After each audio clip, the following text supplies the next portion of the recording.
लहर की वजह से एक बार फिर लॉकडाउन और कर्फ्यू का दौर शुरू हो चुका है, लेकिन ऐसा नहीं कि ये सिर्फ निराशा की घड़ी है।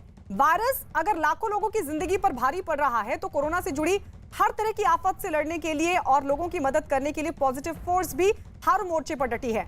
दवाएं, खाना, ऑक्सीजन सिलेंडर, प्लाज्मा और यहां तक कि मुफ्त में अस्पताल तक पहुंचाने का इंतजाम, सब कुछ पूरी शिद्दत के साथ हो रहा है। कोरोना वायरस से पीड़ित मरीजों के साथ साथ उनके घरवाले भी दवा से लेकर खाने तक कई परेशानियों से लड़ रहे हैं और ऐसे में शहर शहर में पीड़ितों की मदद के लिए पॉजिटिव फोर्स से जुड़े लोग आपके आसपास मौजूद हैं।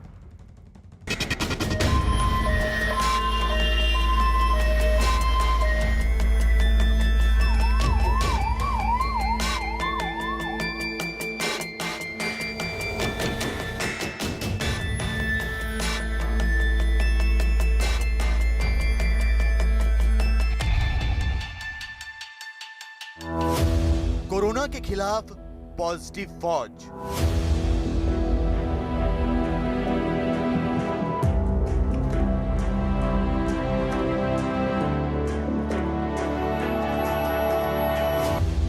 वडोदरा की मस्जिद बनी कोविड सेंटर।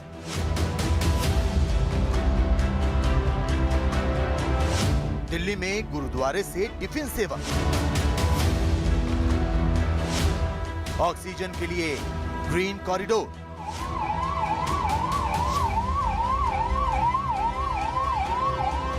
मरीजों के लिए पीपीई किट वाला ऑटो।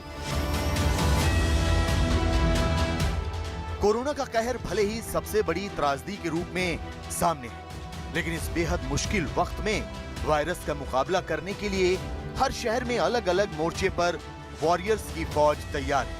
ये तस्वीरें कोरोना वायरस के मायूसी भरे दौर में आपको हौसला देंगी और मदद भी करेंगी। जिस वक्त ज्यादातर लोग सो रहे थे, उस समय दिल्ली के पश्चिम बिहार में बालाजी हॉस्पिटल में 235 मरीजों की जान खतरे में पड़ गई और यूपी पुलिस ने मिलकर कोरोना पीड़ित मरीजों के लिए अस्पताल को फौरन ऑक्सीजन चाहिए था। लगभग खत्म हो रही ऑक्सीजन की कमी पूरी करने के लिए 14,000 लीटर ऑक्सीजन का ऑर्डर दिया जा चुका था, लेकिन ऑक्सीजन टैंकर को ग्रेटर नोएडा से पश्चिम बिहार तक आना था। इसके अलावा 5,500 लीटर ऑक्सीजन टैंकर फरीदाबाद से आना था। ऐसे में नोएडा, फरीदाबाद और दिल्ली बॉर्डर पर ऑक्सीजन टैंकर के लिए पुलिस ने ग्रीन कॉरिडोर बनाया और जाम में फंसे टैंकर को वक्त पर अस्पताल पहुंचाया। हमारे यहाँ हमारी ऑक्सीजन लेवल थोड़ी सी क्रिटिकल लेवल पर पहुंच गई थी और गाड़ियाँ हमारी जो आने वाली थी वो ट्रैफिक जाम की वजह से अपने टाइम से ना पहुंच पाई। हमने तुरंत इनको खबर दी, इन्होंने अपनी टीम दौड़ाई, गाड़ियों को पता कराया और एक ग्रीन कॉरिडोर बनाया गाड़ियों के लिए और यहाँ पर पहुंचा दी। हमारी दोनों गाड़ियाँ इनकी मदद से हमारे टाइम पर पहुंची। दिल्ली के द्वारका के इस्कॉन मंदिर में दिन रात हलचल जारी है। कोरोना काल में भक्तों की भीड़ भले ही ना जुट रही हो, लेकिन लोगों का पेट भरने के लिए यहाँ की रसोई में सैकड़ों लोगों के लिए 2 वक्त का खाना रोज बनता है। इस्कॉन की ओर से हेल्पलाइन नंबर भी जारी किया गया है। जरूरतमंद लोग इस नंबर को नोट कर सकते हैं, 9717544444। मंदिर समिति का कहना है कि उनकी हेल्पलाइन पर जैसे ही कॉल आती है, वो फौरन उस जगह पर पहुंचकर लोगों को मुफ्त खाना उपलब्ध कराते हैं, क्योंकि लॉकडाउन और कोरोना वायरस के दौर में गर्भवती महिलाएं, बुजुर्ग और कोरोना मरीजों को खाना आसानी से नहीं मिल पाता। इसलिए द्वारका के इस्कॉन मंदिर की ओर से लोगों की मदद के लिए विशेष रसोई शुरू की गई। द्वारका की तरफ से बहुत बड़ा इनिशिएटिव लिया गया है, जिसमें हम लोग उन लोगों को खाना प्रोवाइड कर रहे हैं जो कि कोरोना पीड़ित हैं। साथ ही साथ में जो प्रेग्नेंट वुमेन्स हैं और साथ में जो लोग बुजुर्ग दर्द हैं, जो बूढ़े लोग हैं, जो खाना नहीं खरीद सकते या खा सकते, उनके लिए हम लोग स्पेशल ये फूड प्रोवाइड किया जा रहा है इस्कॉन द्वारका की तरफ से। हम लोग डेली बेसिस पे मोर देन 100 अभी तो, क्योंकि हमने कल से स्टार्ट किया है, हमारे पास इतनी ढेर सारी कॉल्स आती हैं पूरे दिन में, हम लोग उसकी लिस्ट बना के उनके घर में खाना प्रोवाइड करा रहे हैं। लॉकडाउन के दौर में देश की राजधानी में हजारों लोगों के सामने 2 वक्त की रोटी का संकट खड़ा हो गया है। ऐसे में दिल्ली सिख गुरुद्वारा प्रबंधक कमेटी की ओर से लॉकडाउन में कोविड से पीड़ित परिवारों को उनके घर तक टिफिन में लंगर सेवा पहुंचाई जा रही है। इसके अलावा जिन बस्तियों में लोगों के पास खाने की किल्लत है, वो बंगला साहिब गुरुद्वारे से संपर्क करके अपने इलाके में लंगर हासिल कर सकते हैं। हमारी भी ये चिंता है कि कोई व्यक्ति भूखा ना सोए, जिसके लिए इस मानवता की सेवा में निरंतर बल्ला साहब की सेवाएं जारी हैं। जो आप ये देख रहे हैं, ये गुरुद्वारा बल्ला साहब का लंगर हॉल है और अब यहाँ पे टोटल ऑटोमेटिक मशीनों से ये खाना बनाया जाता है। ये जो भी लोग यहाँ पे सेवा में हैं, ये उन जरूरतमंद लोगों के लिए है। दिल्ली में ऑक्सीजन की किल्लत दूर करने के लिए संघ से जुड़े सेवा भारती संगठन ने ऑक्सीजन सिलेंडर सप्लाई करने की रणनीति बनाई है। इसके लिए सेवा भारती ने दिल्ली को 11 क्षेत्रों में बांटा है। इन क्षेत्रों में जरूरत के हिसाब से ऑक्सीजन सिलेंडर लोगों तक पहुंचाए जाएंगे। आरएसएस ने दिल्ली के लिए पूरा एक रोड मैप तैयार कर लिया है। कोरोना पीड़ितों के लिए ये रोड मैप तैयार किया गया। आप देख सकते हैं सिलेंडर, जो ऑक्सीजन के सिलेंडर है वो तैयार है, क्योंकि दिल्ली में 1 हफ्ते का लॉकडाउन लगाया गया है। ऐसे में आरएसएस ने सेवा भारती के माध्यम से पूरी एक रणनीति बनाई कि किस तरह से कोरोना पीड़ितों को सहायता दी जाए, क्योंकि जितने भी आजकल मरीज आ रहे हैं, गंभीर मरीज, उनको ऑक्सीजन की बड़ी दिक्कत है। पुलिस प्रशासन और स्थानीय स्वयंसेवी संगठनों के साथ तालमेल करके जरूरतमंदों के लिए आयुर्वेदिक काढ़ा, होम्योपैथी दवा, ऑक्सीजन सिलेंडर और आइसोलेशन सेंटर की व्यवस्था की जाएगी। सेवा भारती की ओर से जल्दी ही एक हेल्पलाइन नंबर जारी किया जाएगा। सेवा भारती और लोकल एडमिनिस्ट्रेशन दोनों मिलकर उसमें काम कर रहे हैं। किसी में 50 बेड एक्सटेंडेड करवा रहे हैं, किसी में 20 बेड, पर वो किसी अस्पताल के अंडर में होंगे। उसमें सेवा भारती की तरफ से कार्यकर्ता मिलेंगे, जैसे कि उनके पास कोई स्टाफ नहीं है, हमारे ट्रेंड किए हुए स्टाफ, ट्रेनिंग चल रही है उनकी। और दूसरे उसमें से ऑक्सीजन जो होगा वो सेवा भारती की तरफ से प्रोवाइड होगा, बेड, बिस्तरे और ये सारी चीजें सेवा भारती की तरफ से होगी। राजस्थान के जोधपुर में कुछ लोग कोरोना से जंग लड़ रहे लोगों के लिए फरिश्ता बनकर सामने आए हैं। जोधपुर ब्लड डोनर्स क्लब ने प्लाज्मा दान करके लोगों की जिंदगी बचाने की मुहिम शुरू की है। ये लोग फेसबुक, व्हाट्सएप समेत सभी सोशल मीडिया पर प्लाज्मा डोनेशन की अपील आते ही फौरन सक्रिय हो जाते हैं। साथ ही शहर के अस्पतालों के भी संपर्क में रहते हैं। जैसे ही प्लाज्मा की जरूरत पड़ती है तो जोधपुर ब्लड डोनर्स से जुड़े लोग फौरन जरूरतमंद मरीज के पास पहुंच जाते हैं। न्यूज़ 18 के माध्यम से देखने वालों से ये अपील करते हैं कि आप प्लाज्मा देने से आप घबराइए मत, आप आगे आइए। यहाँ जिन लोगों को वैक्सीन लग चुका है वो भी प्लाज्मा देने में अपनी सेकेंड डोज के करीबन 14 दिन बाद सक्षम है।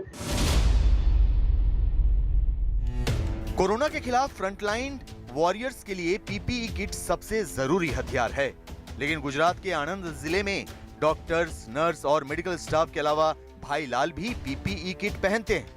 आणंद जिले के वासना गांव में रहने वाले भाईलाल ऑटो रिक्शा चलाकर परिवार का पेट पालते हैं, लेकिन इस मुश्किल घड़ी में वो कोरोना मरीजों को लेकर एक बड़ी जिम्मेदारी निभा रहे हैं।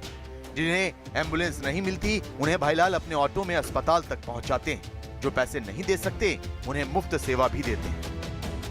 तो सवारी के लिए गांव में निकल जाता हूँ तो पैसेंजर उधर से मेरे को मिलता है, तो बोलते हैं कि वो बोलता है हाथ मार के मेरे को खड़ा रखते हैं, तो वो बोलते हैं, तो मैं उसको पूछता हूँ कि कहाँ जाने का है आपको, तो वो मेरे को ऐसा ही बोलते हैं कि मेरे को आनंद जाने का है, बोरसद जाने का है। तो मैं उसको बोलता हूँ कि चलो रुको इधर 1 मिनट, तो मैं उसके हाथ में सैनिटाइजर लगाता हूँ, बाद में मेरे ऑटो में सवारी कराता हूँ। कोरोना वायरस का मुकाबला करने के लिए इंसान ही नहीं बल्कि पूरी इंसानियत उठ खड़ी हुई है। गुजरात के वडोदरा में जब अस्पतालों में कोरोना मरीजों के लिए बेड कम पड़ने लगे तो मोगलवाड़ इलाके में जहांगीरपुरा मस्जिद को कोविड सेंटर में तब्दील कर दिया गया। अब यहाँ ऑक्सीजन सिलेंडर के साथ 50 बेड लगाए गए हैं।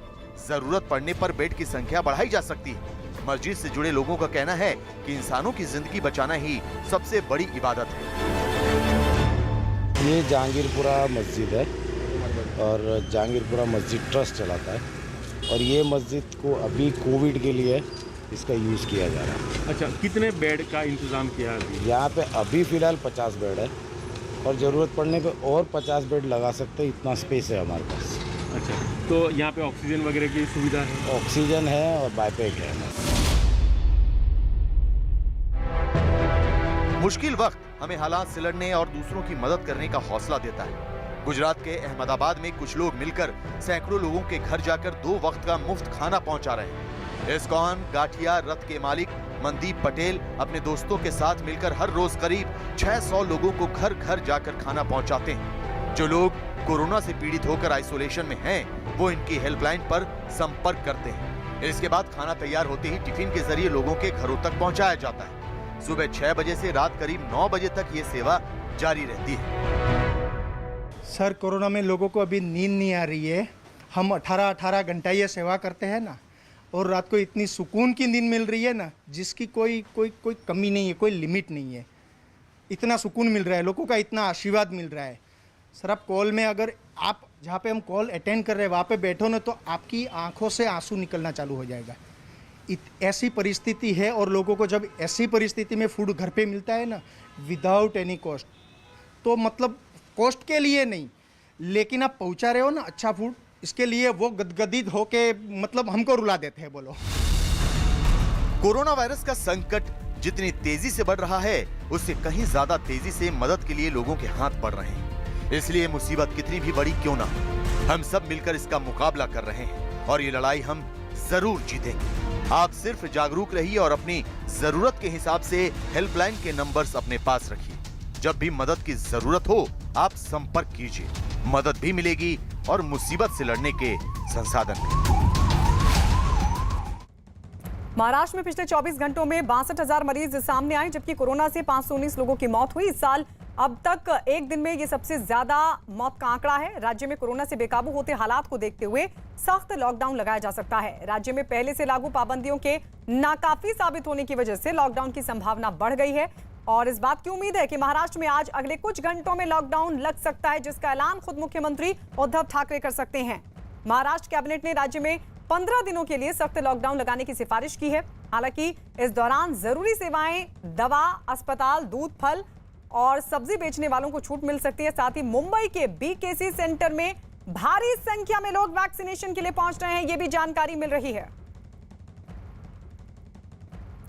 उधर महाराष्ट्र के मंत्री बालासाहब थोरात ने भी राज्य में लॉकडाउन लगाने के संकेत दिए और ये कहा कि कोरोना मरीजों की संख्या तेजी से बढ़ रही है और ऐसे में लॉकडाउन लगाना जरूरी हो गया है। बाला साहब थोराट जो एक सीनियर मंत्री हैं, कांग्रेस के सीएलपी लीडर हैं, बाला साहब जिस तरीके से लॉकडाउन को लेकर के लगातार कल कैबिनेट में चर्चा हुई, लगातार ये कहा जा रहा है कि इस चेन को तोड़ने के लिए जरूरी है कि कम से कम लॉकडाउन किया जाना चाहिए और स्ट्रिक्ट लॉकडाउन किया। किस तरीके का फैसला एक्सपेक्ट है? कोरोना का जो प्रादुर्भाव है वो डबल स्पीड है उसका, और नंबर भी हर रोज बढ़ता जा रहा है। हमने रिस्ट्रिक्शन तो डाले हैं, लेकिन रिस्ट्रिक्शन में पूरा लॉकडाउन नहीं हो रहा। तो हमारे सब कैबिनेट के मिनिस्टर्स की ने यही आग्रह किया है सीएम साहब को कि पूरा एक लॉकडाउन करना चाहिए, स्ट्रिक्टली लॉकडाउन करना चाहिए, जो पिछली साल हमने किया था उस तरीके से करना चाहिए। ये हमने तो माननीय मुख्यमंत्री महोदय से कहा है, तो इससे जो हमारा संसर्ग जो बढ़ता जा रहा है वो कम हो जाएगा और नंबर नीचे आएगा।